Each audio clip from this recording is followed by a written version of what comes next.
Goeiemôre vriende, dit is vandag donderdag 12 Maart 2026. Ek hoop julle het sommer net 'n lekker dag wat vandag voor julle uitstrek. Kom ons raak net so vir 'n wyle stil.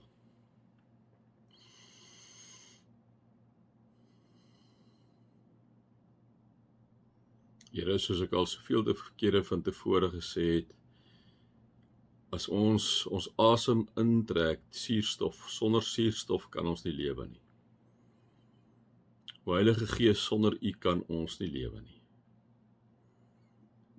Vader, U kom gee die suurstof, sodat ons kan lewe. U kom gee die Heilige Gees, sodat alle mense kan lewe.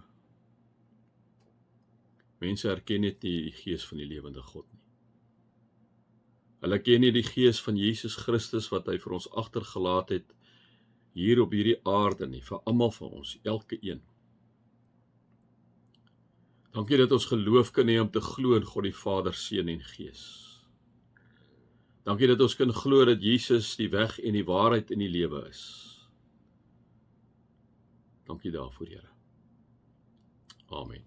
Vriende, mag daar vir julle genade en vrede en oorvloed wees, omdat julle God ken, Jesus ken en die Heilige Gees ken.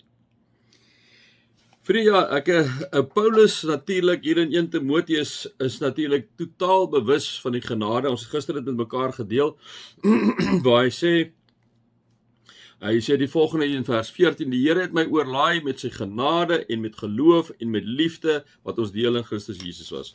En toe het ek vir julle gesê, ek soek ons, dit is wel interessant wanneer mense so in die Bybel soek. Ek weet dit staan in Efesiërs, en nou al die tyd is interessant, het ek in Efesiërs 1, en dan kyk jy mos na Efesiërs 1, en dan staan dit in Efesiërs 2. Jy weet ons nou gaan, dat as dit so vandag op jou afkom. So die Efesiërs 2, kom sê hy dit so duidelik, vriende. Paulus kom uit, hy praat oor genade. Paulus sê, hy is uit genade gered, nee. Hy sê, so julle was dood, nou praat hy met die mense in Efes, onthou nou ons is met 1 Timoteus besig, pastorale brief wat hy vir Timoteus skryf. Ek probeer net gou 'n bietjie aanhaak by die tema van genade, wat hy hier uitlig in 1 Timoteus 1. Julle was dood as gevolg van julle oortredings en sondes wat voorheen julle lewenswyse gekenmerk het, kom sê hy. Dan gaan hy aan. Hierso in vers 3. Ons is deur ons sondige begeertes oorheers en het gedoen het waartoe ons luste ons gelei het en wat in ons gedagtes opgekom het. Van wie ons sondige natuur sou ons net soos die ander mense deur God gestraf ons moet. Maar, kom sê Paulus in Efesiërs, maar God is ryk in barmhartigheid en het ons innig lief. Deur sy groot liefde het hy ons wat dood was as gevolg van oortreding saam met Christus lewend gemaak. En dan, 'n ongelooflike wonderlike vers. Uit genade is julle gered, uitroepteken. Uit genade is julle gered. Dis wat Paulus hier kom sê. Hy kom sê, ons Here het my oorlaai met wat? Met genade en met geloof en met liefde. Maar God was genadig teenoor my, net die vorige vers, né? Uit genade is julle gered. Paulus weet, hy weet wat dit is. Hy was op die verkeerde pad. Hy was besig om droog te maak. Hy sê asof hy besluit het op 'n stadium hy wil Jesus aanneem. Nee, Jesus het hom gekonfronteer op die pad van Damaskus, het ons gister vir mekaar gesê. En daar het hy ontdek, maar hy's besig om 'n verkeerde pad loop. En daarom besef Paulus, maar hy is uit genade gered. Daarom kom sê hy hierso in 1 Timoteus 1:12, wat hy kom sê, deur Christus Jesus ons Here is ek dankbaar, kom sê hy. Hy het my krag gegee en my betroubaar geag om in sy diens te staan. Al het ek hom voordeur belaster, vervolg en beledig, maar God was genadig teenoor my, kom sê hy. En dan in Efesiërs gaan hy aan en kom sê hy by homself, vers 8, julle is inderdaad uit genade gered deur geloof. Hierdie redding kom nie deur uit julle self nie, dit is 'n gawe deur God, dit kom nie deur julle eie verdienste nie, en daarom het niemand enige rede om op homself of haarself trots te wees nie. Nee, God het ons gemaak wat ons nou is. In Christus Jesus het hy ons geskep, om ons lewe aan die goeie dade te wy, waarvoor hy ons bestem het. Uit genade is julle gered deur geloof. Vriende, mag ons nooit ooit in iets anders glo nie. Genade is al wat jou red. Daar's geen verskil tussen jou en die volgende nie. Daar's geen verskil tussen jou, my, 'n moordenaar, 'n egbreker, 'n ou wat bedrog pleeg, wat steel, wat allerlei goed doen nie. Geen verskil nie. Ons is almal skuldig. Dis net genade wat jou red. Ek en jy is nie beter as iemand anders nie. Is as gevolg van God se genade, liewe vriende, dat ek nie deur verdienste nie omdat jy oulik is nie omdat jy 'n paar goedjies doen nie. Vergeet daarvan. Jy's uit genade gered, onverdiende guns alleen. Jy kon niks doen om dit te verdien nie. Niks.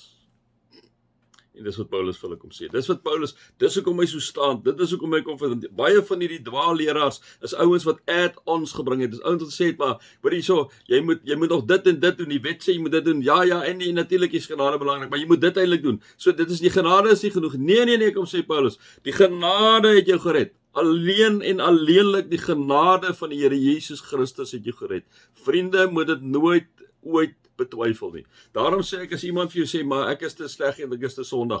Dit is presies vir wie God gekom het vir jou. Daarom het die verlore seun vir ons opgeteken in die Bybel, wat die erfporsie gaan verkwansel het, wat ons nou totaal onsinnig was, 'n gelykenis van. Dis waar doen jy dit nou? Voordat die pa doods wil hy al sy erfporsie, en dan gaan bring hy dit deur met prostituie, met dronkaards en al met die goed. En dan is hy daar tussen die varke en die pele sit, dan besef hy, maar ek wil eerder terug gaan my pa se huis, want selfs die slawe daar gaan beter met my. En dan gaan hy terug en dan wil hy vir sy pa sê, maar sy pa het elke dag kom kyk, waar is my kind, kom hy nie miskien terug nie. En dan wanneer hy by sy pa kom, wil hy nog begin om te sê, maar die slaaf sê by sy pa van so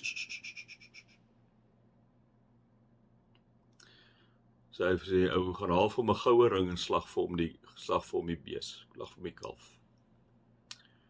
My verlore seun is terug. En die pa, dit is vriende, hoe God na ons kyk. En dis wat Paulus kom sê hier vir Timoteus.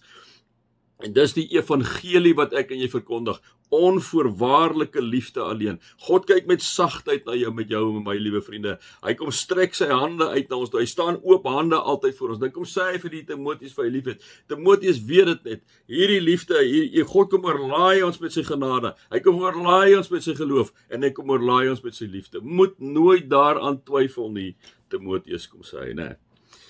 En dan gaan hy aan en sê, maar juist daarom is God my genadig. Dan sê hy, wat hy sê hierso, in die wêreld kom het ons sondaars te verlos. Van hulle is ek die grootste. Maar Paulus sê, ek is die grootste sondaar van almal. En dan gaan hy sê, ja, maar juist daarom is God my genadig, sodat Christus Jesus aan my, as die grootste sondaar, al is hy verdraagsaam, al sy verdraagsaamheid sy betoon, en ek 'n voorbeeld kon verwees vir almal wat in die toekoms in hom sou glo om die ewige lewe te kom kry. En Paulus sê, kyk na my man, kyk na my, ek die grootste sondaar, ek het die meeste droog gemaak, en God was my genadig, so ek is 'n voorbeeld vir al die ander mense.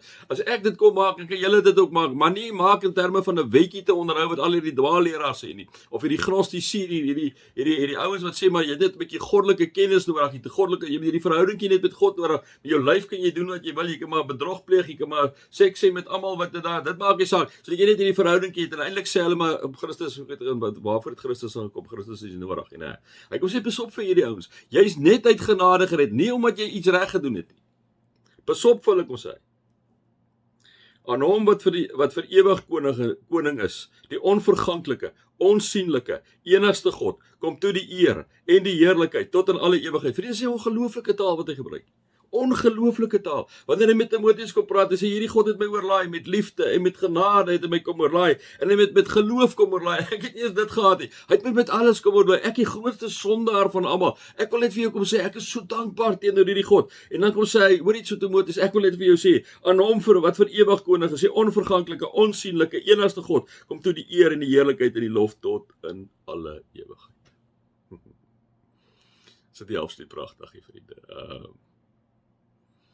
Kom ek lees maar weer daai stukkie en dan sê julle hierdie laaste stukkie, sê vir God, o Vader, U is my ewige koning, U is my enigste onverganklike God, onsienlike God, enigste God. Here, en ek wil vir U kom sê, ek wil al die eer en die heerlikheid tot in ewigheid vir U gee. Amen. Mag julle God se liefde ervaar, sy genade en sy teenwoordigheid.